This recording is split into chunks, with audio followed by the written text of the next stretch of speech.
वसुदेवसुतं देवं कंसचाणूरमर्दनं देवकी परमानन्दं कृष्णं वन्दे जगद्गुरुं प्रपन्नपारिजाताय स्तोत्रवेत्रैकपाणये ज्ञानमुद्राय कृष्णाय गीतामृतदुहे नमः। ब्रह्मानन्दं परमसुखदं केवलं ज्ञानमूर्तिं द्वन्द्वातीतं गगनसदृशं तत्त्वमस्यादिलक्ष्यम् एकं नित्यं विमलमचलं सर्वधी साक्षिभूतं भावातीतं त्रिगुणरहितं सद्गुरुं तन्नमामि। गोपाल कृष्ण भगवान की जय। सद्गुरुनाथ महाराज की जय।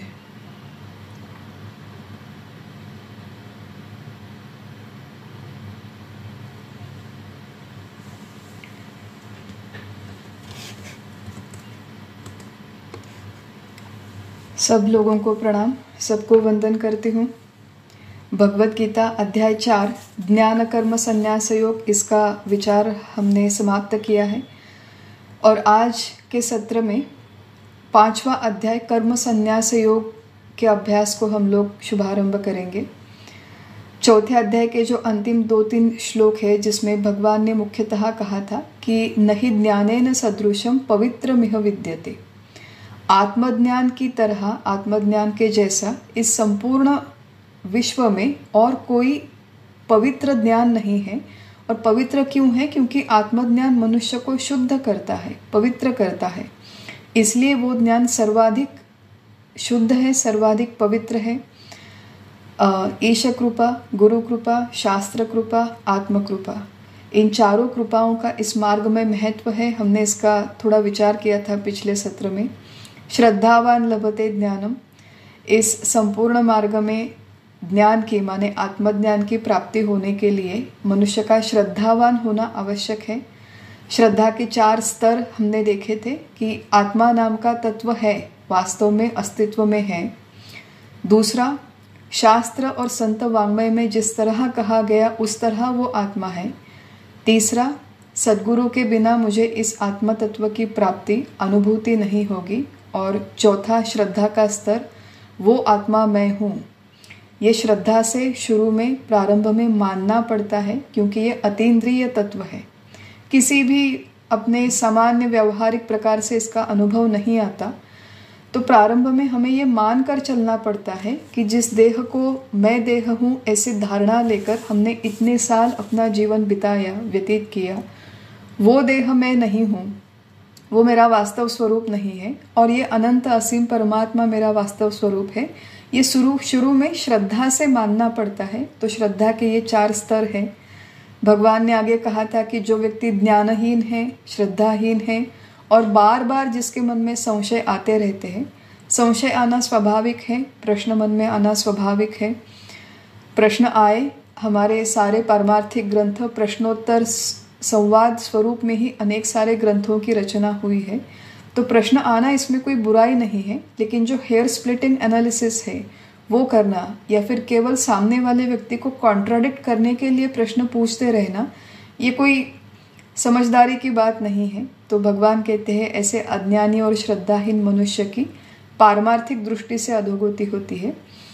और फिर अंत में भगवान ने अर्जुन को आज्ञा दी कि इस आत्मज्ञान की प्राप्ति से और इस आत्मज्ञान की मार्ग पर चलते हुए संशय रहित होकर तुम अपनी कर्तव्य पूर्ति करो, उठो और युद्ध करो। इस जगह पर आकर चौथे अध्याय की समाप्ति होती है और फिर वहीं से 5वें अध्याय की शुरुआत होती है। एक बात हम लोग अच्छी तरह से समझ ले कि तीसरा अध्याय कर्मयोग, चौथा अध्याय ज्ञान कर्म संन्यास योग और 5वां अध्याय कर्म संन्यास योग, ये केवल हमारी समझ के लिए, हमें अच्छी तरह से समझ में आने के लिए ये विभाजन किया गया है। वास्तव में भगवत गीता के ये तीनों अध्याय एक ही कर्मयोग का विस्तार है, ऐसा हम लोग मान सकते हैं। कर्मयोग के ही अनेकानेक पहलू, अनेकानेक दृष्टिकोण से भगवान समझाते हैं। सुलभता से हमें ये सारे सिद्धांत समझ में आए, इसलिए फिर इन श्लोकों का डिवीजन करके ये अलग अलग अध्याय बने हैं।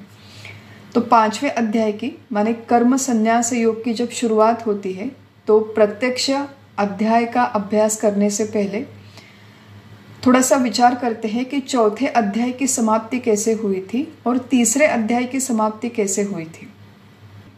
चौथे अध्याय के अंत में भगवान ने अर्जुन से आज्ञा की है कि चित्वैनम संशयम योगम आतिष्ठ उत्तिष्ठ भारत। तुम्हारे मन में जितने सारे संशय हैं उनका छेद कर दो। योगम आतिष्ठ माने कर्मयोग का अनुष्ठान करो, कर्मयोग का आचरण करो। और उत्तिष्ठ भारत माने गेट अप, खड़े रहो और अपना युद्ध लड़ो। तीसरे अध्याय के समाप्ति में अंत में भगवान ने क्या कहा था? जहि शत्रु महाबाहो काम रूपम दुरासदम। ये काम रूपी तुम्हारा शत्रु अत्यंत दुर्जय है। तुम प्रयत्न पूर्वक अपने आप पर नियंत्रण रख के इस काम रूपी शत्रु को नष्ट करो, इसका विनाश करो। तो तीसरे अध्याय के अंत में, चौथे अध्याय के अंत में भगवान ने अर्जुन से कहा है कि तुम अपने काम रूपी शत्रु को पराजित करो, तुम उठो, तुम युद्ध करो। प्रभु ने ये नहीं कहा कि अर्जुन तुम मेरे अत्यंत प्रिय सखा हो, तुम मेरे बहुत प्रिय भक्त हो, तो तुम्हारी बजाय मैं जाके युद्ध करूंगा, तुम्हारे काम रूपी शत्रु का मैं विनाश करूंगा। ये भगवान ने नहीं कहा। प्रभु ने कहा कि तुम उठो, तुम प्रयत्न करो और अपना युद्ध लड़ो, अपने शत्रु को जीतो। ये एक महत्वपूर्ण संकल्पना है संपूर्ण परमार्थ शास्त्र के अभ्यास के लिए कि यहाँ पर स्वयं के प्रयत्नों को बहुत ज़्यादा महत्व है। परमार्थ के इस क्षेत्र में शोकांतिका है। एक बहुत बुरी बात इस क्षेत्र में आ गई है कि यहाँ पर एक परजीवी प्रवृत्ति, जिसे पैरासाइट माइंडसेट कहते हैं हम लोग, परजीवी प्रवृत्ति की बहुत वृद्धि हुई है, बहुत बड़ी है इस क्षेत्र में। लोगों की ये आम तौर पे मानसिकता होती है कि मैं किसी भगवान के मंदिर में जाऊंगी, किसी गुरु के आश्रम में, किसी महात्मा के आश्रम में जाऊंगी, वहाँ पर एक नारियल चढ़ाया, एक फूल चढ़ाया, 2-4 प्रदक्षिणा किए, एक लिफाफे में पैसे डालकर लिफाफा उनके सामने रख दिया और मेरा काम हो गया। इसके आगे जो भी है वो गुरु देख लेंगे, जो भी है वो प्रभु देख लेंगे, मुझे कुछ चिंता करने की आवश्यकता नहीं है, जो भी मेरा कल्याण है वो करवा देंगे मेरा कल्याण। अब प्रभु देख भी लेंगे, प्रभु कल्याण भी कराएंगे, लेकिन उसके लिए आवश्यक जो भक्ति है, जो शरणागति है, जो श्रद्धा, जो निष्ठा आवश्यक है, वो श्रद्धा भी हमारे मन में नहीं होती, जो मीराबाई के मन में थी, जो भक्त प्रहलाद के मन में थी। मुझे अगर किसी ने आकर हाथ में विष का प्याला दे दिया और कहा इस विष को प्राशन कर लो, तो मेरी प्रतिक्रिया क्या होगी? किसी ने मुझे कहा कि तुम्हें इस बड़े से पर्वत से मैं नीचे ढकेलने वाली हूँ, तो मेरी प्रतिक्रिया क्या होगी? उबलते तेल में मैं तुम्हें डालने वाली हूँ, तो मेरी प्रतिक्रिया क्या होगी? तो भक्त प्रहलाद और मीराबाई जैसी हमारी भक्ति नहीं है, उनके जैसी शरणागति नहीं है, फिर भी हम लोग अपने जीवन में चमत्कार चाहते हैं, प्रभु की कृपा, गुरु की कृपा चाहते हैं। इस तरह से काम नहीं होता। जो वास्तव में असली पारमार्थिक साधक है वो अपने प्रयत्नों पर प्रगति करने का प्रयास करे। गुरु है, प्रभु है, मार्गदर्शक है, वो मार्ग दिखाएंगे, टेक्निक्स बताएंगे, पिटफॉल्स, रास्ते में आने वाले पिटफॉल्स की हमें पूर्व कल्पना देंगे, लेकिन प्रत्यक्ष साधना करने का काम हमारा है, प्रयास करने का काम हमारा है। यूएस में रहने वाले एक बहुत बड़े बिजनेसमैन है, उद्योगपति है, एक बड़े कंपनी के को-फाउंडर और सीईओ रहे हैं, पुराने को-फाउंडर। उनका नाम है रविकांत नवाल। बहुत सारे तरुण पीढ़ी के लोग आजकल उन्हें फॉलो करते हैं। अपना ये जो रविकांत नवाल है, उनका एक यूट्यूब चैनल है, शायद वो पॉडकास्ट लेते हैं कई सारे लोगों के, इन्फ्लुएंसर है, सोशल मीडिया इन्फ्लुएंसर भी है। तो रविकांत नवाल जो एक यशस्वी उद्योगपति है अमेरिका में, उन्होंने एक सुंदर वाक्य कहा है जो नए पीढ़ी के काफ़ी सारे लोगों के लिए उत्तेजना देने वाला, उन्हें इन्फ्लुएंस करने वाला वाक्य है। तो नवाल कहते हैं कि doctors won't make you healthy, nutritionists won't make you slim, teachers won't make you smart, gurus won't make you calm, mentors won't make you rich, trainers won't make you fit. Ultimately you have to take responsibility, save yourself. अपनी जिम्मेदारी खुद उठाओ। Doctors हो, nutritionist हो, fitness trainer हो, चाहे गुरु हो, एक हद से ज़्यादा आपकी मदद नहीं कर सकते। वो आपको सिखा सकते हैं, बता सकते हैं, निर्देश कर सकते हैं, साधना के मार्ग बता सकते हैं। प्रत्यक्ष साधना करना, प्रयास करना हमारा काम है। जो मेरा युद्ध है वो लड़ना मेरा काम है। और यही यहाँ पर भगवान अर्जुन को समझाते हैं चौथे अध्याय के अंत में। और फिर उसी जगह पर 5वें अध्याय की शुरुआत होती है। और 5वें अध्याय की शुरुआत अर्जुन के प्रश्न से है। अर्जुन भगवान से पूछता है, संन्यासं कर्मणां कृष्ण पुनर्योगंच शंससि यच्छ्रेय एतयोरेकं तन्मे ब्रूहि सुनिश्चितम्।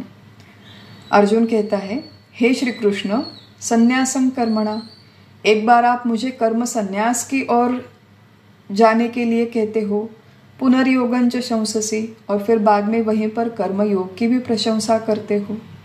यच्छ्रेय, इन दोनों में से, यच्छ्रेय एतयोरेकम, इन दोनों में से जो एक बात अधिक श्रेयस्कर है, तन्मे ब्रूहि सुनिश्चितम, उस एक बात को आप निश्चित स्वरूप से मुझे बताएं।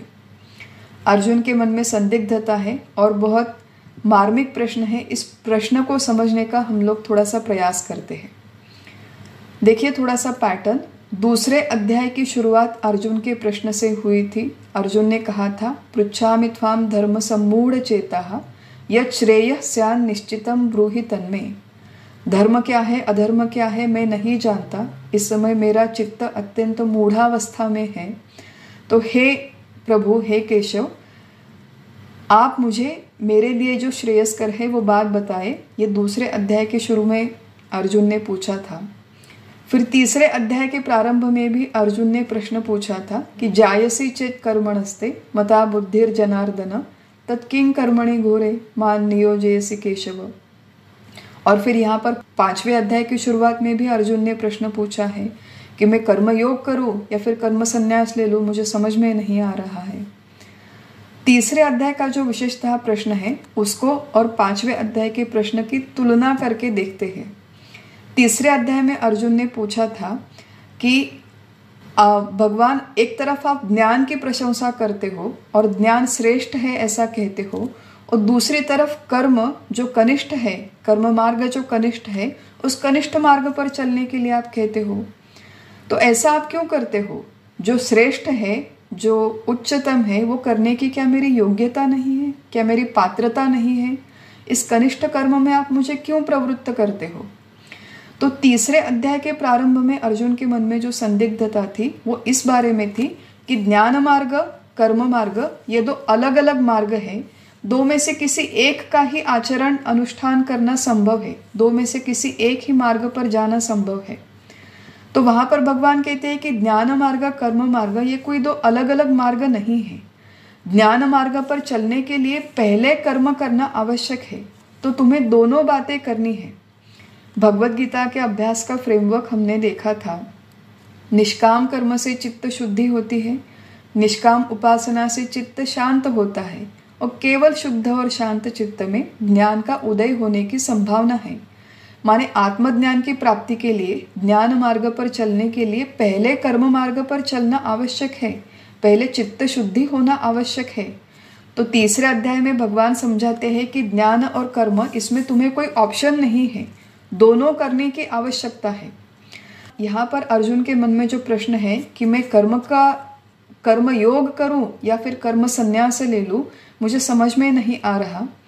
तो ऊपरी स्तर पर विचार करें तो हमें लग सकता है कि भाई तीसरे अध्याय में भी तो अर्जुन ने यही पूछा था, 5वें अध्याय में आके फिर से अर्जुन यही बात पूछ रहा है कि मैं कर्म संन्यास करूं या कर्म योग करूं। तो अर्जुन क्या इतना निर्बुद्ध है?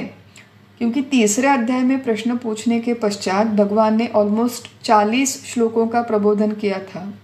फिर चौथे अध्याय में 40 श्लोकों का प्रबोधन आया है। इतने 70-80 श्लोक कहने के पश्चात अर्जुन एक ही प्रश्न तो नहीं पूछेगा।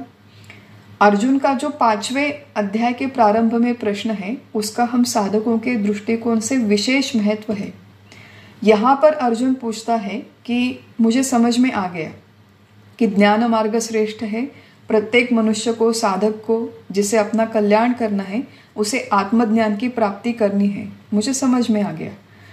लेकिन अब समस्या कहाँ पर है कि आत्मज्ञान की प्राप्ति के लिए जो पूर्व तैयारी है, माने चित्त शुद्धि और चित्त शांति, वो करने के लिए दो तरह की जीवन पद्धति संभव है, 2 डिफरेंट लाइफस्टाइल्स जो हमारे शास्त्र में कही है।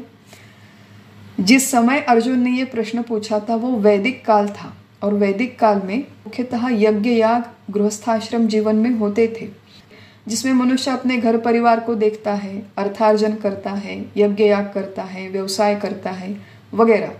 ये सारे कर्मयोग के अंदर आते हैं।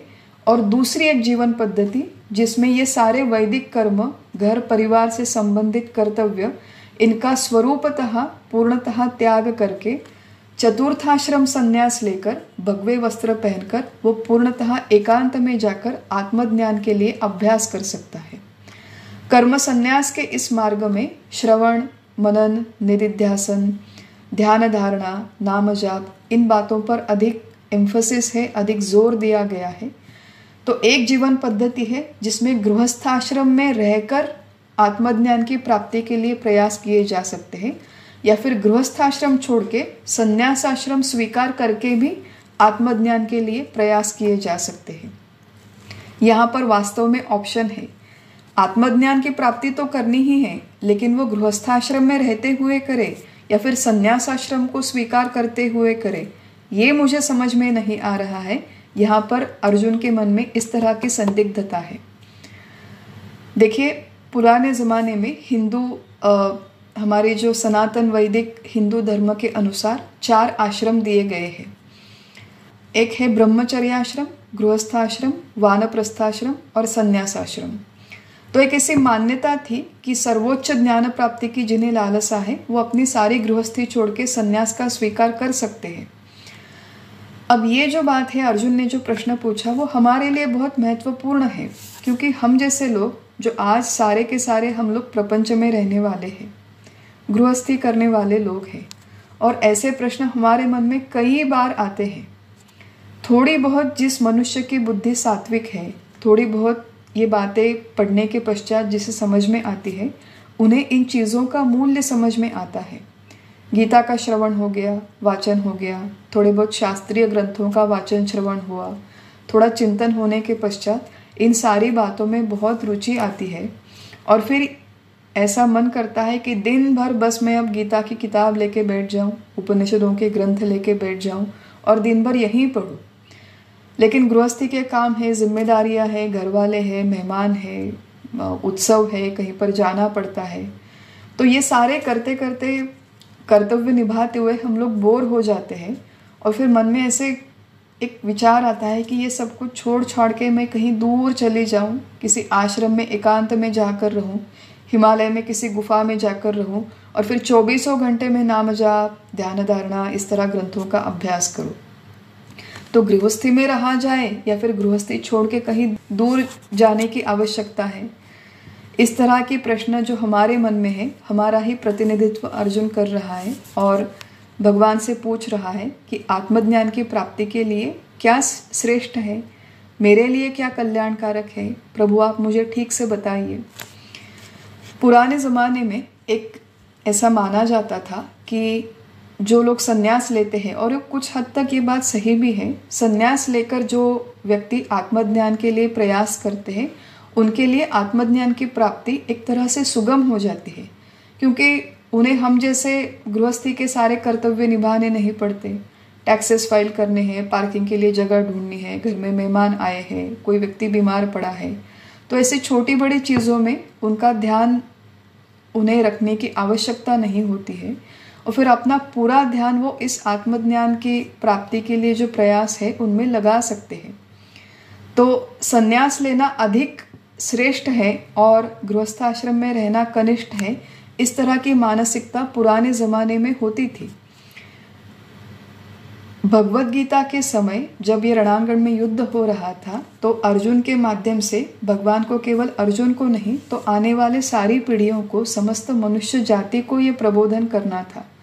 तो भगवान यहाँ पर कर्म, कर्मयोग, कर्म संन्यास, ये सारी संकल्पनाएं रीडिफाइन कर रहे हैं आने वाली पीढ़ियों के लिए, आने वाले लोगों के लिए, आने वाले समाज के लिए।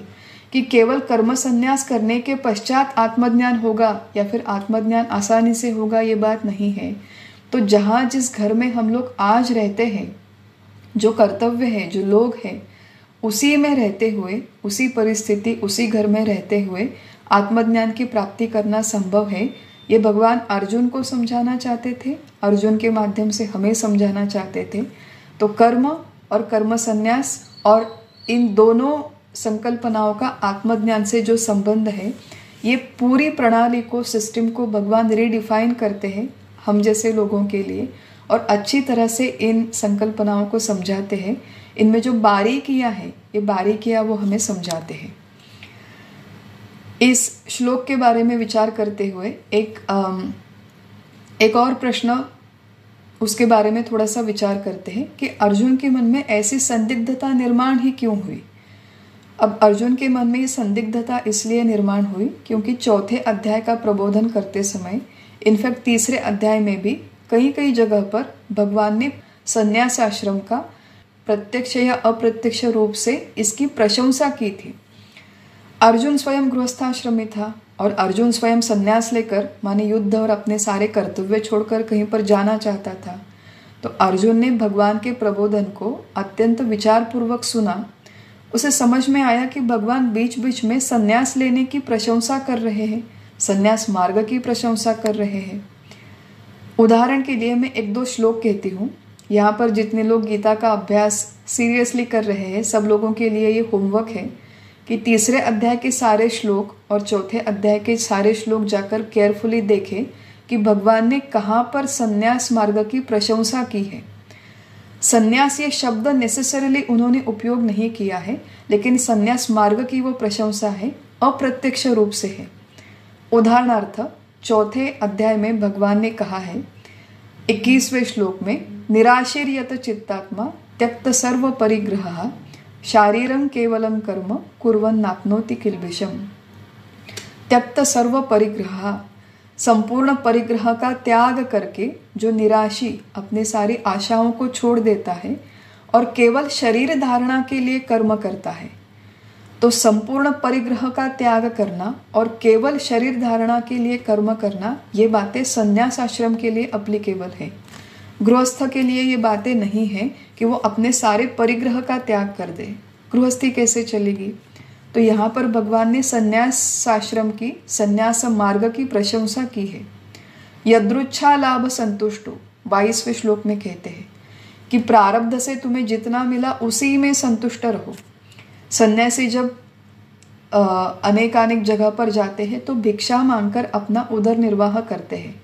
कभी उन्हें बहुत अच्छा खाना मिलता है, कभी रूखा सूखा खाना मिलता है, कभी खाना ही नहीं मिलता। तो ये उनके लिए सूचना है कि यदृच्छा लाभ संतुष्टो, जिस दिन जितना मिले उसी में संतुष्ट रहो। ये आज्ञा गृहस्थ लोगों के लिए नहीं है। गत संगस्य मुक्तस्य ज्ञानावस्थित चेतसः, चौथे अध्याय में भगवान कहते हैं कि ज्ञान में तुम्हारा चित्त स्थिर करो। कर्म समग्रम प्रविलीयते, अपने सारे जो कर्म है वो स्वरूप में विलीन कर दो, वगैरह ऐसे अनेक बातें कहकर भगवान संन्यास मार्ग की प्रशंसा करते हैं। और फिर ये सारी बातें सुनकर अर्जुन संभ्रमित हो जाता है कि आपने कहा ज्ञान श्रेष्ठ है, ठीक है, समझ में आया। आत्मज्ञान की प्राप्ति करनी है, समझ में आया। उसके लिए संन्यास मार्ग की क्या महत्व है वो भी आपने समझाया, वो भी मुझे समझ में आया। लेकिन ये सर्व परिग्रह का त्याग करो, जितना मिला है उसमें संतुष्ट रहो, ये सब आपने कहा। और उसके पश्चात चौथे अध्याय के अंत में आपने मुझसे कहा योगम आतिष्ठ उत्तिष्ठ भारत, कर्म योग में आतिष्ठ हो जाओ, माने कर्मयोग का पालन करो। और फिर उत्तिष्ठ भारत, उठो और युद्ध करो। तो ये सब बातें सुन के अर्जुन संभ्रमित हो जाता है कि ज्ञान प्राप्ति के लिए फिर मुझे यहाँ पर बैठकर युद्ध करना चाहिए, मेरे क्षात्र धर्म का पालन करना चाहिए, या फिर त्यक्त सर्व परिग्रह, ये सब कुछ छोड़ छाड़ कर मुझे संन्यास लेना चाहिए। संभ्रमित हूँ प्रभु, आप मेरा मार्गदर्शन कीजिए, आप मुझे समझाइए कि मेरे लिए श्रेयस्कर क्या है, मेरे लिए कल्याणकारक क्या है। अर्जुन की ये जो प्रश्न है हम जैसे साधकों के लिए बहुत महत्वपूर्ण है। इन प्रश्नों का महत्व समझिए। अर्जुन ने दूसरे अध्याय में भी पूछा था कि मेरे लिए श्रेयस्कर क्या है, कल्याणकारक क्या है, मेरे हित में क्या है, प्रभु आप मुझे समझाइए। दूसरे, तीसरे, चौथे अध्याय में जगह जगह पर प्रभु ने अर्जुन को कभी प्रेम से समझाया है, कभी मीठी शब्दों का उपयोग करके समझाया है, कभी खूब डांटा है, कभी उसकी निंदा की है। तो अनेकानेक पद्धति से भगवान समझाते हैं, लेकिन अर्जुन वहीं पर डट कर बैठा है, बिल्कुल विचलित नहीं होता। श्रेय और प्रेय, इन दोनों शब्दों का हमने पहले विस्तार से विचार किया है। गीता का जब हमने दूसरा अध्याय पढ़ा था तब हमने श्रेय प्रेय का थोड़ा विचार किया था। कठोपनिषद का अभ्यास करते समय हमने इसका विस्तार से विचार किया था। श्रेय और प्रेय, इसके लिए दो और समानार्थी शब्द है। श्रेय माने निश्रेयस और प्रेय माने अभ्युदय। आसान भाषा में इसे कहते हैं, श्रेय शब्द का अर्थ है पारमार्थिक कल्याण, पारमार्थिक उन्नति। प्रेय शब्द का अर्थ है सांसारिक कल्याण, सांसारिक उन्नति। मनुष्य जीवन के ये दोनों महत्वपूर्ण अंग है, प्रेय और श्रेय। हमारे भारतीय संस्कृति में, हमारे वैदिक तत्वज्ञान में दोनों इस अंगों को महत्व दिया गया है। अपने प्रेय के लिए, सांसारिक उन्नति, सांसारिक कल्याण के लिए मनुष्य अवश्य प्रयत्नशील रहे, अधिकाधिक समृद्धि नैतिक मार्ग से संपादन करने का प्रयास करे। धान्यम धनम धान्यम पशुम बहुपुत्र लाभम शत संवत्सरम दीर्घमायु।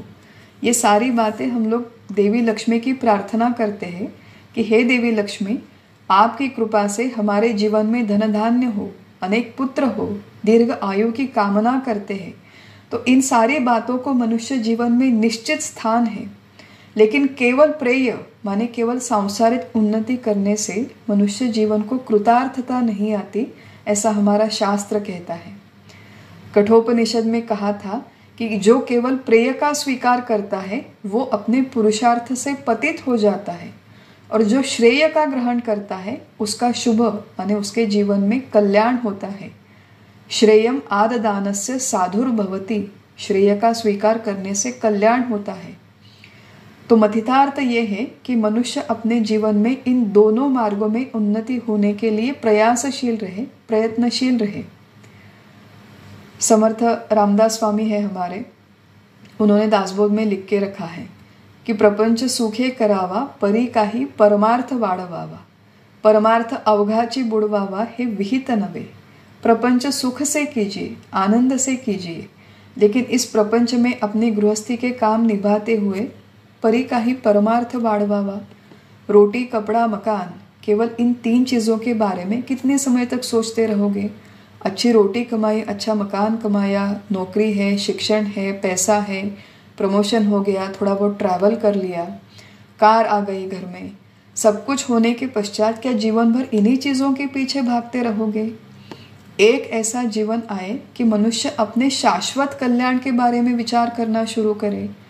इस संपूर्ण गतिमान जीवन में एक गति रहित तत्व है। वो कौन सा तत्व है जो अत्यंत गति रहित है, स्थिर है, अपरिवर्तनीय है, जिसमें कभी कोई बदलाव नहीं होता? उस तत्व का स्वरूप क्या है? मैं कौन हूँ? इस दृश्य विश्व का स्वरूप क्या है? ऐसे मूलभूत प्रश्न विचारवंत मनुष्य के मन में एक स्तर पर आना अपेक्षित है। विचारवंत मनुष्य इन बातों के बारे में सोचे, चिंतन करे, और इसी को कहते हैं श्रेय माने श्रेयस्कर, निश्रेयस की प्राप्ति। जीवन में जो कल्याणकारक बातें हैं उनके बारे में विचार करना, उस तत्व का चिंतन करना और उस तत्व की प्राप्ति करने का प्रयास करना, इसे कहते हैं श्रेयस्कर। निश्रेयस की बातें, कल्याणकारक बातें। और यहाँ पर अर्जुन यही भगवान से पूछता है कि भगवान मेरे लिए जो कल्याणकारक है वो आप मुझे ठीक से समझाइए, वो आप मुझे बताइए। तो अर्जुन के इस प्रश्न के पश्चात भगवान अर्जुन को उत्तर देना प्रारंभ करते हैं। और ये जो भगवान का उत्तर है, ये उत्तर भी विचार करने लायक है, मार्मिक है। तो हम लोग पहले श्लोक पढ़ते हैं, श्लोक का अर्थ देखते हैं और फिर इसका थोड़ा सा विवेचन देखेंगे। संन्यास कर्मयोगश्च निश्रेयस करावुभौ तयोस्तु कर्म संन्यासात् कर्मयोगो विशिष्यते। भगवान कहते हैं कि कर्म संन्यास और कर्मयोग इन दोनों ही मार्गों से श्रेयस्कर आत्मलाभ होता है, परंतु इनमें से कर्मयोग की खास विशिष्टता है। तो भगवान ने कहा अर्जुन से कि कर्मयोग करो, चाहे कर्म संन्यास ले लो, माने चतुर्थाश्रम संन्यास ले लो, भगवे वस्त्र परिधान करो, इन दोनों ही मार्गों से तुम्हें आत्मा की प्राप्ति हो सकती है, आत्मज्ञान हो सकता है। परंतु इन दो मार्ग में से अर्जुन तुम्हारे लिए कर्मयोग की खास विशिष्टता है, वैशिष्ट है, स्पेशल है कर्मयोग। भगवान का उत्तर भी बड़ा मार्मिक है। जैसे मैंने कहा, कई बार ये होता है कि प्रश्न का उत्तर ये प्रश्न पूछने वाले के क्षमता के अनुसार दिया जाता है। उसका कोई एक एब्सोल्यूट उत्तर नहीं होता, लेकिन जो व्यक्ति प्रश्न पूछ रहा है उसकी तरफ देख के उसका जवाब दिया जाता है। मोटा सा एक आदमी, बहुत मोटा आदमी, जिसका कोलेस्ट्रॉल ज़्यादा है, वज़न ज़्यादा है, बीपी ज़्यादा है, हार्ट की बीमारी है, शुगर ज़्यादा है, डायबिटीज़ है, ऐसा मोटा आदमी एक दिन धीरे धीरे चलते हुए डॉक्टर के पास जाता है। डॉक्टर के सामने चेयर पर बैठने का प्रयास करता है। दरवाजे से अंदर चेयर तक आके बैठने में ही वो आदमी, उसकी सांस फूल आती है। वहीं पर वो आदमी, उसी को बहुत ज़्यादा श्रम हो जाते हैं। कुर्सी पर आकर बैठता है और डॉक्टर से पूछता है कि डॉक्टर साहब, मुझे अपनी सेहत अच्छी बनानी है। और क्या है, मैंने बातें पढ़ी है कि अपनी सेहत अच्छी बनाने के लिए मनुष्य को वॉकिंग एक्सरसाइज करनी चाहिए, और मैंने ये भी पढ़ा है कि मनुष्य को सूर्य नमस्कार करने चाहिए, 108 सूर्य नमस्कार करने चाहिए। तो मेरे लिए क्या अच्छा है? मुझे अगर अपनी सेहत अच्छी बनानी है तो मैं वॉकिंग एक्सरसाइज करूं या फिर मैं 108 सूर्य नमस्कार करूं? डॉक्टर उस मनुष्य की तरफ देखते हैं और कहते हैं कि नहीं, देखो सुनो भैया, तुम वॉकिंग एक्सरसाइज सबसे अच्छी है। तुम पहले वॉकिंग एक्सरसाइज करो, सुबह 10 मिनट के लिए चलो, शाम को 10 मिनट के लिए चलो, और फिर धीरे धीरे अपने वॉकिंग का टाइम बढ़ाओ। डॉक्टर ने उस मोटे आदमी को इस तरह का उत्तर क्यों दिया? थोड़ा सा विचार करते हैं। अब जो आदमी, जिसे कुर्सी में बैठने के लिए श्रम होते हैं, कुर्सी से उठने में श्रम होते हैं, 2 कदम चल के आए तो वहीं पर वो आदमी हाँफने लगता है, वो व्यक्ति 108 सूर्य नमस्कार कैसे करेगा? एब्सोल्यूट सेंस में देखें अगर हम लोग, तो अच्छी सेहत बनाने के लिए सूर्य नमस्कार के बहुत सारे फायदे हैं। वो शरीर में शक्ति बढ़ाता है, ऊर्जा बढ़ाता है, हमारे हृदय का स्वास्थ्य में सुधार करता है, तनाव कम करता है, एनर्जी बढ़ती है, मसल्स अच्छे होते हैं, जॉइंट्स अच्छे होते हैं। तो 108 सूर्य नमस्कार करने के बहुत सारे बेनिफिट्स हैं। लेकिन 108 सूर्य नमस्कार करने के लिए किसे कहा जा सकता है? दूसरा कोई व्यक्ति है जो रोज जिम में जाता है, जो कोई प्रोफेशनल स्पोर्ट्स प्लेयर है, वो डॉक्टर के पास जाके ऐसा प्रश्न ही नहीं पूछेगा। वो जाके 108 सूर्य नमस्कार भी कर लेगा, वो वेट ट्रेनिंग भी कर लेगा, वो जॉगिंग भी कर लेगा, वो पुशअप्स भी करेगा, लंजेस भी करेगा, स्क्वाट्स भी करेगा, सारी की सारी कसरतें वो कर लेगा, क्योंकि वो स्पोर्ट्स प्लेयर है, प्रोफेशनल स्पोर्ट्स प्लेयर है। लेकिन इस तरह का जो आदमी, जिसे अभी चलना भी ठीक से नहीं आता, ना बैठना आता है, ना उठना आता है, उसकी क्षमता के अनुसार वॉकिंग एक्सरसाइज बेस्ट है। तो यहाँ पर भगवान जब अर्जुन को कहते हैं कि अर्जुन तुम्हारे लिए कर्मयोग बेस्ट है, तो भगवान के कहने का मतलब ये है कि अर्जुन के प्रश्न में ही उसके उत्तर छुपे हुए हैं, और अर्जुन के माध्यम से हम जैसे जो बहुतांश लोग हैं, जो गृहस्थाश्रमी लोग हैं, हम जैसे बहुतांश गृहस्थाश्रमी साधकों के लिए आत्मज्ञान की प्राप्ति के लिए कर्मयोग अत्यंत श्रेष्ठ है। तो प्रश्न पूछने के क्षमता के अनुसार ये भगवान का उत्तर है। इसे हम लोग समझने का थोड़ा प्रयास करते हैं। क्यों ऐसा कहा भगवान ने? अर्जुन को ऐसा क्यों कहा, और अर्जुन के माध्यम से हमें ऐसा क्यों कहा कि कर्म संन्यास की अपेक्षा कर्मयोग श्रेष्ठ है? तुलना करके देखते हैं। एक है कर्म मार्ग, गृहस्थाश्रम में रहकर करने वाला कर्म मार्ग, कर्मयोग का मार्ग, और दूसरा है गृहस्थाश्रम छोड़ के प्रत्यक्ष संन्यास दीक्षा ग्रहण करके भगवे वस्त्र पहनकर कर्म संन्यास लेते हुए आत्मज्ञान के लिए प्रयास करना, जिसे हम कहते हैं संन्यास मार्ग। कर्म मार्ग, संन्यास मार्ग, थोड़ा तुलनात्मक अभ्यास करते हैं। सबसे पहले कर्मयोग का जो आचरण है, वो आचरण शुरुआत करना किसी भी व्यक्ति को संभव है।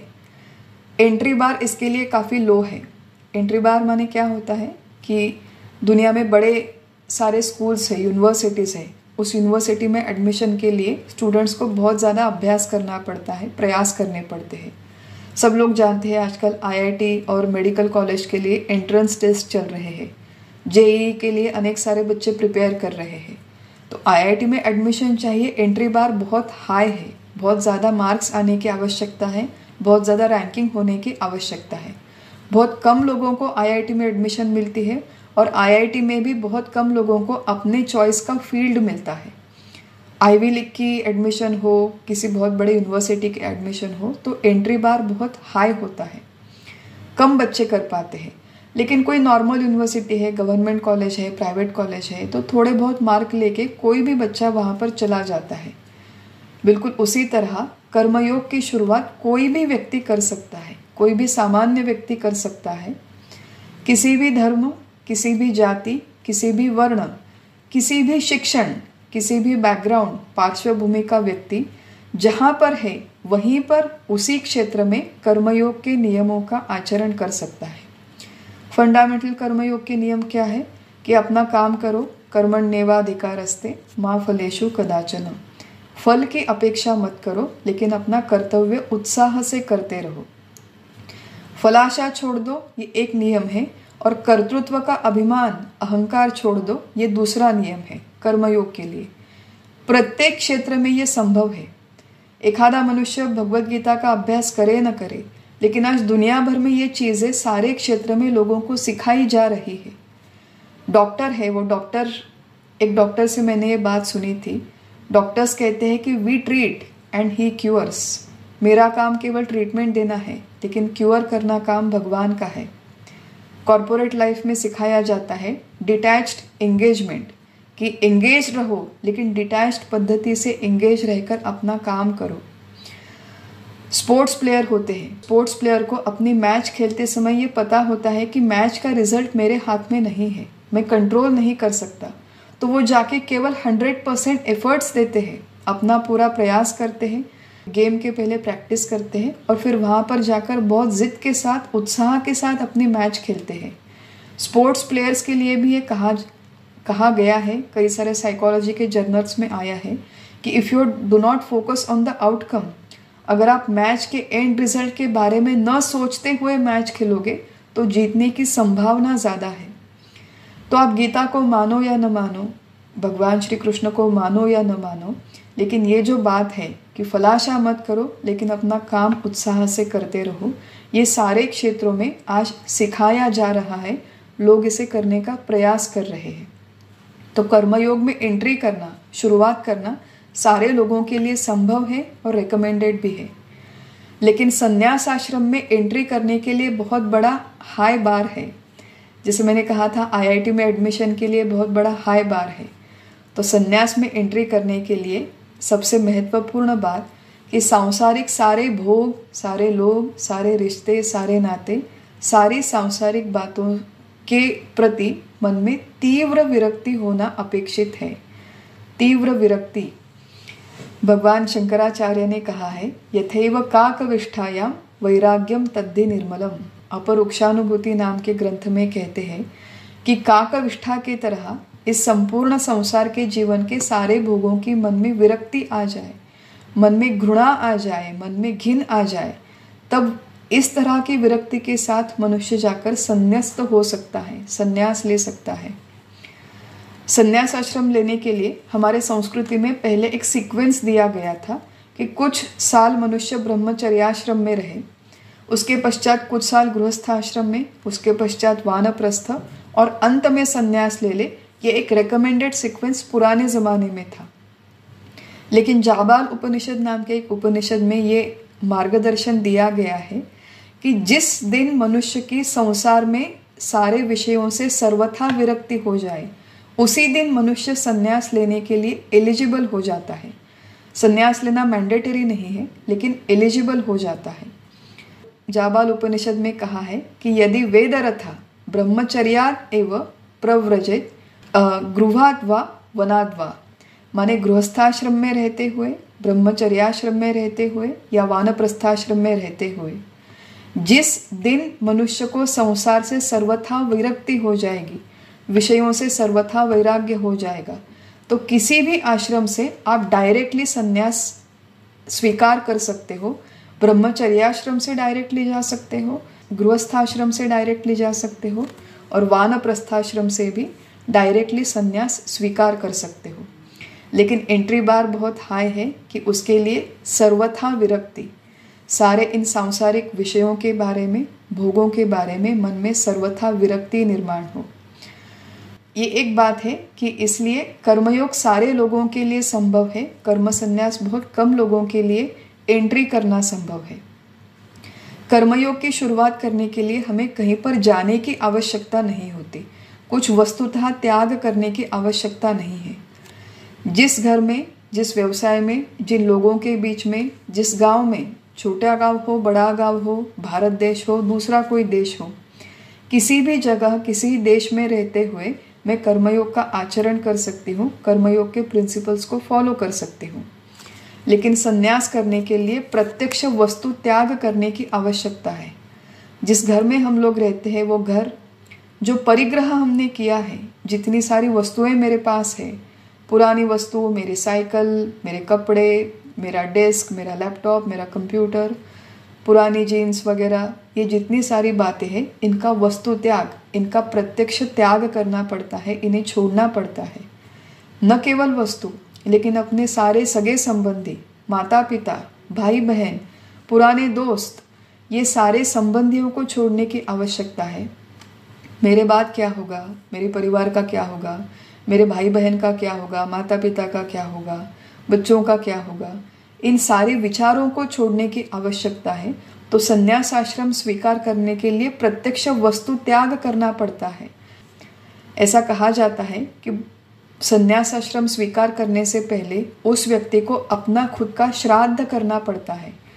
पूर्वायुष्य में जो उसका नाम है, जो उसे जीवन मिला है, वो नाम लेकर वो अपना खुद का श्राद्ध करवा के फिर संन्यास आश्रम का स्वीकार करता है। तो इस हद तक जिस मनुष्य की तैयारी हो गई है, मानसिक तैयारी हो गई है, केवल वो संन्यास आश्रम स्वीकार कर सकता है। तो entry bar is pretty high, लेकिन कर्मयोग प्रत्येक मनुष्य को जहाँ पर है वहीं पर करना संभव है, कहीं जाने की आवश्यकता नहीं। ये हुई पहली बात। दूसरी बात है कि एक बार कर्मयोग का आचरण शुरू करें तो उसके पश्चात कर्मयोग में प्रगति करना संभव है। और ये जो कर्मयोग का आचरण है ये रिलेटिवली ईजी है, रिलेटिवली आसान है, रिलेटिवली सुलभ है। परंतु संन्यास आश्रम स्वीकार करने के पश्चात जिन नियमों का पालन करना पड़ता है वो काफ़ी कठिन है। गृहस्थाश्रम में देखिए, जो मैं काम करती हूँ उसमें मुझे नियम क्या बताए गए हैं कि तुम्हारी फलाशा न हो और कर्तृत्व का अभिमान कम हो जाए। तो फलाशा हमारी एकदम से कम नहीं होती, लेकिन धीरे धीरे विचार करने से ये फलाशा कम हो सकती है। धीरे धीरे विचार करने से कर्तृत्व का अभिमान कम हो सकता है। और ये करना कठिन है लेकिन नामुमकिन नहीं है और रिलेटिवली इजी है। कर्मयोग में देखिए कि एक वाक्य हमारे गुरुजी ने कहा था कि नोबडी इज इंडिस्पेंसेबल। मेरे होने न होने से इस जीवन में कुछ फर्क नहीं पड़ता। एक छोटा सा विचार है, जब हम लोग हमारे गृहस्थी में कोई भी काम करते हैं, व्यवसाय में काम करते हैं, तो मैं हूँ इसलिए ये गृहस्थी चल रही है, मैं हूँ इसलिए व्यवसाय चल रहा है, मैं हूँ इसलिए मेरे बाल बच्चों पे संस्कार हो रहे हैं, मैं हूँ यहाँ पर इसलिए ये भगवत गीता की क्लास चल रही है।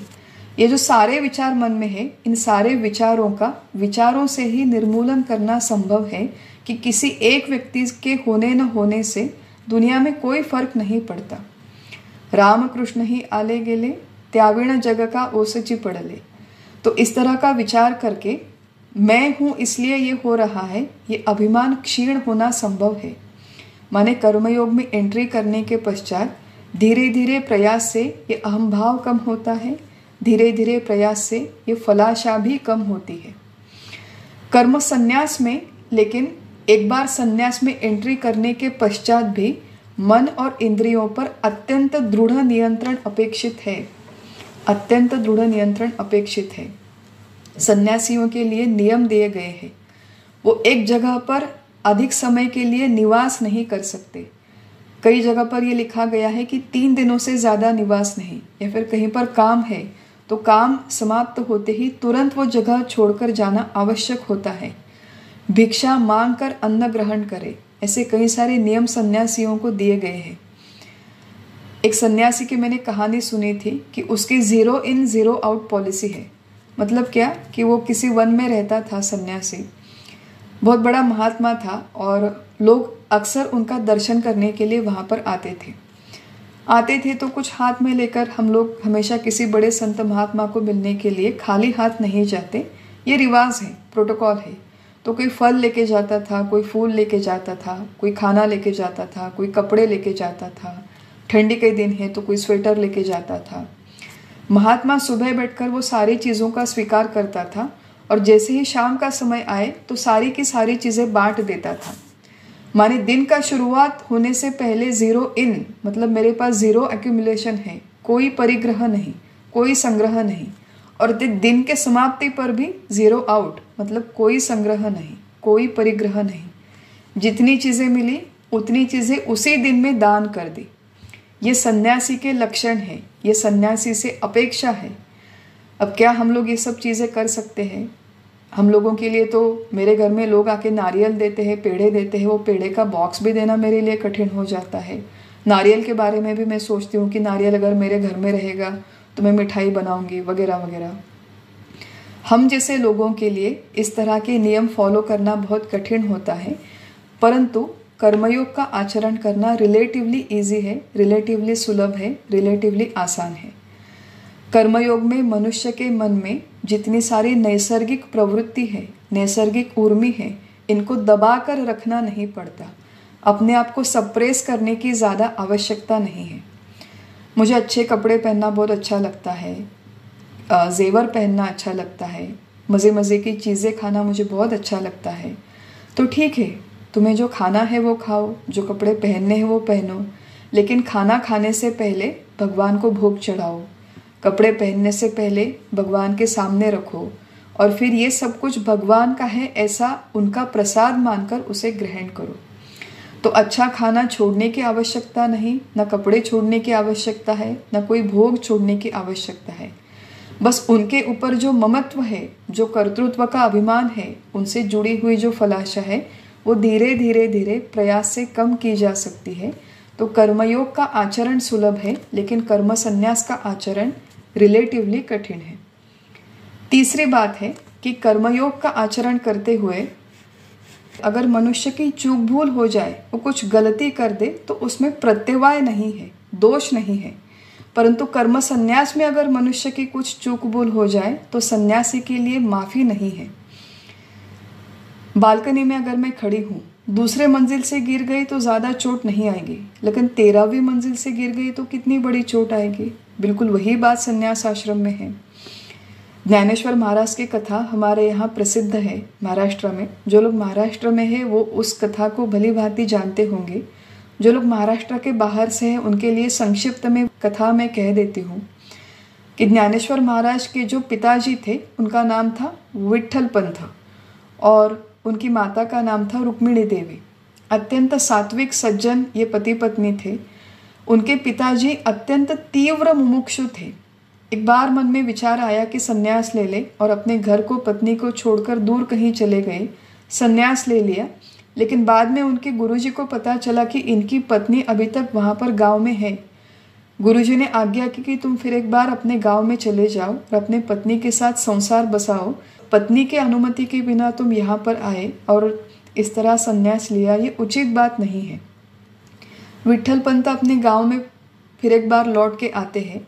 जो भी थोड़े बहुत विधि है वो लेकर फिर एक बार गृहस्थाश्रम में प्रवेश करते हैं और अपने पत्नी के साथ अपनी गृहस्थी चलाते हैं।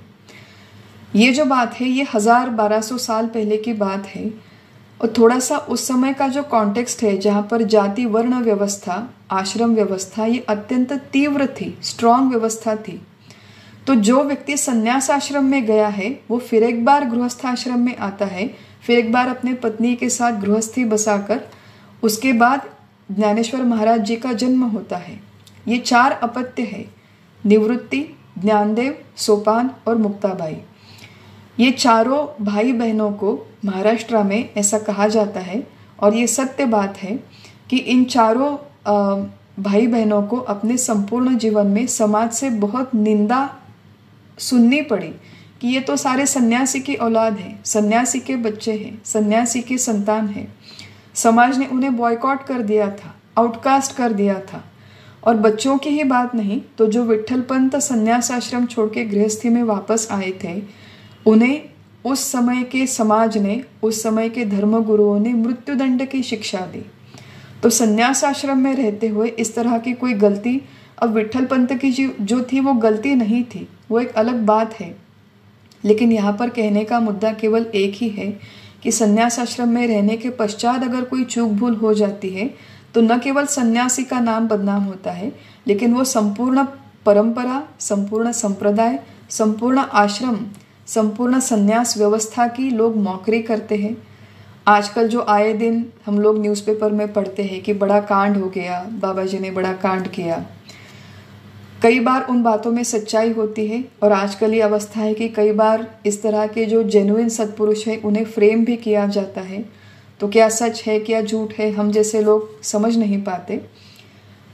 महत्वपूर्ण बात यहाँ पर यही है कि गृहस्थाश्रम में रहते हुए अगर हम लोग गलतियाँ करें तो उसे माफ़ी मिल सकती है, उसका दोष नहीं है। लेकिन संन्यास आश्रम में रहते हुए जो गलती होती उसका दोष होता है। चौथी बात यहाँ पर है कि कर्मयोग करते हुए धीरे धीरे क्रम विकास होता है और क्रम विकास होते हुए धीरे धीरे प्रगति होती है। संन्यास आश्रम में रहते हुए आत्मज्ञान की तरफ एक बड़ी सी छलांग लगाकर जल्दी शीघ्र आत्मज्ञान की प्राप्ति होना संभव है। सन्यासी के लिए भी ये कोई गारंटीड चीज़ नहीं है। वो डिपेंड करता है कि सन्यासी की पूर्व तैयारी कितनी है, साधना कितनी तीव्र है, उसके ऊपर डिपेंड करता है। लेकिन संन्यास आश्रम में रहते हुए ये संभावना है कि मनुष्य बहुत जल्दी शीघ्र ही आत्मज्ञान की प्राप्ति कर सकता है। ज्ञानेश्वर महाराज इसके लिए एक उदाहरण देते हैं कि मानो एक बहुत बड़ा पेड़ है, ऊंचा पेड़ है और पेड़ के ऊपरी बाजू में एक छोटा सा फल है। उस फल को खाना है तो एक पक्षी जोर की छलांग लगाएगा और एक ही छलांग में ऊपर जाकर उस फल को तोड़कर फल को प्राशन करेगा। लेकिन छोटी सी चींटी है, वो क्या करेगी? वो धीरे धीरे धीरे उस पेड़ को चढ़ना प्रारंभ करेगी। एक ना एक दिन वो ज़रूर उस फल तक पहुँचेगी और फल का आस्वाद ले सकेगी, फल को ग्रहण कर सकेगी। तो हम सब लोग चींटी की तरह है ऐसा मान के चलते हैं। लेकिन ज्ञानेश्वर महाराज ये आश्वासन देते हैं कि कर्मयोग का आचरण करते हुए, अपनी गृहस्थी में रहते हुए धीरे धीरे धीरे मनुष्य साधना करे तो एक ना एक दिन प्रत्येक व्यक्ति को, प्रत्येक मनुष्य को, प्रत्येक साधक को यह अधिकार दिया गया है कि एक न एक दिन वो ज़रूर उस आत्मज्ञान के फल को प्राप्त कर लेगा। हळूहळू ढाळे ढाळे केतुलेनी एके वेळे मार्गाचेनी बळे निश्चित ठाकी। ज्ञानेश्वर महाराज हमें आश्वासन देते हैं। पांचवी बात यह है कि कर्मयोग के इस मार्ग पर चलते हुए सारे लोगों को मदद मिल सकती है, मार्गदर्शन मिल सकता है। बहुत सारी सपोर्ट सिस्टम यहाँ पर अवेलेबल होती है। हमारे आचार्य है मंदाताई जी, उन्होंने एक बहुत सुंदर उदाहरण दिया था कि मान लीजिए मुझे हैदराबाद से पुणे में जाना है और मैं ट्रेन में बैठ गई। जाते जाते वहाँ पर बीच में रास्ते में ही ट्रेन अगर बंद हो गई तो मेरे पास बहुत सारे ऑप्शंस हैं। मैं उठकर दूसरे किसी ट्रेन में बैठ सकती हूँ, दूसरे किसी बस में बैठ सकती हूँ, अगर ज़रूरत पड़े तो मैं टैक्सी करके पुणे में जा सकती हूँ। बीच में अगर रास्ते में गाड़ी बंद पड़ गई तो लोग मुझे कोई ना कोई आकर टिफ़िन देगा, कोई ना कोई आकर पानी देगा, आजू बाजू में होटल्स होंगे। तो मुझे बहुत सारी सपोर्ट सिस्टम है। जो पुणे तक जाने में मेरी ट्रेन बंद पड़ गई तो वो सपोर्ट सिस्टम मुझे मदद करेगी। लेकिन मेरे पास अगर प्राइवेट हेलीकॉप्टर है, प्राइवेट जेट है और प्राइवेट जेट में बैठ के मैं हैदराबाद से पुणे जाने का प्रयास करती हूँ और वो जेट, वो हेलीकॉप्टर रास्ते में बीच में बंद पड़ गया तो क्या हाल होगा? हवाई जहाज़ बीच हवा में बंद पड़ गया तो क्या हाल होगा? वही अवस्था संन्यास आश्रम की है। तो ऐसे नहीं है कि सन्यासी लोगों को मदद नहीं होती। रामकृष्ण मिशन जैसी संस्थाएं हैं या फिर चिन्मय मिशन जैसी फॉर्मल जो संस्थाएं हैं, वहाँ पर सन्यासियों के लिए भी काफ़ी बड़ा सपोर्ट स्ट्रक्चर होता है। बट अल्टीमेटली ये है कि सन्यासी को अपनी क्षमता पर ज़्यादा निर्भर रहना पड़ता है और कर्मयोग के मार्ग पर चलने वाले को उसकी क्षमता बढ़ाने के लिए बहुत सारा मार्गदर्शन, बहुत सारी मदद मिलती है। छठी बात यह है कि कर्मयोग का आचरण करते हुए अभिमान रहित होकर आचरण करना संभव है। इनफैक्ट वो कर्मयोग का नियम है कि अहंता रहित होकर अपना कर्म करो, अभिमान छोड़कर अपना कर्म करो। अभिमान है तो वो कर्मयोग कहलाएगा ही नहीं। कर्म संन्यास में रहते हुए ये हो सकता है, ये संभव है कि मनुष्य के घर गृहस्थी के प्रापंचिक अभिमान कम हो जाए, लेकिन फिर पारमार्थिक जीवन में नए अभिमान होते हैं। देखो मैं कितना विरक्त हूँ, देखो मैंने कितना बड़ा त्याग किया, देखो मैं 2-2 दिन बिना पानी के, बिना खाने के रह सकता हूँ, देखो मैं यहाँ से वहाँ इतना बड़ा ट्रैवल कर लेता हूँ। तो ये सारे नए अभिमान मन में निर्माण होने की संभावना संन्यास आश्रम में ज़्यादा होती है, वेराज गृहस्थी में रहते हुए कर्म करते हुए ये संभावना कम होती है। दोनों जगह पर वैसे अभिमान, अहंकार होना संभव है। और अंत में कहा गया है कि बहुतांश सामान्य लोगों के लिए अर्जुन, भगवान कहते हैं अर्जुन से कि अर्जुन तुम्हारे लिए, और इनफैक्ट भगवान हमें कहते हैं कि हम जैसे सामान्य लोगों के लिए ये सारे नियम, ये सारे प्रोटोकॉल्स समझते हुए ज्ञान सहित कर्मयोग का आचरण करें तो वो अधिक श्रेष्ठ है, लेकिन ज्ञान रहित संन्यास आश्रम का आचरण ये कनिष्ठ है। ज्ञान रहित मतलब माने नियमावली पता नहीं, नियमावली का जो आचरण नहीं कर सकता, तीव्र वैराग्य जिसका नहीं है, ऐसे व्यक्ति का संन्यास आश्रम लेकर भी कोई उपयोग नहीं है। बाहर से कपड़े भगवे हो या न हो, बाहर से हमारे वस्त्र सफ़ेद हो या न हो, हमारा अंतःकरण भगवा हो, अंतःकरण विरक्त हो, अंतःकरण शुभ्र हो, निर्मल हो, ये बहुत महत्वपूर्ण है। सामान्य लोगों के लिए, हम जैसे लोगों के लिए, आज हम लोग जहाँ पर है, जिस घर, जिस परिस्थिति में, जिस व्यवसाय में, जिन लोगों के साथ हम लोग रहते हैं, वहीं पर रहते हुए कर्मयोग का आचरण करना संभव है, श्रेष्ठ है, और इसी कर्मयोग का आचरण करते हुए आत्मज्ञान की प्राप्ति होना संभव है। ये जो सारा विचार है ये पहले 2 श्लोकों में आता है 5वें अध्याय के, और फिर अगले सत्र में हम लोग 3रे श्लोक से आगे हमारा ये चिंतन आगे बढ़ाएंगे। आज हम लोग हमारा चिंतन यहीं पर समाप्त करते हैं। हरि ओम तत्सत।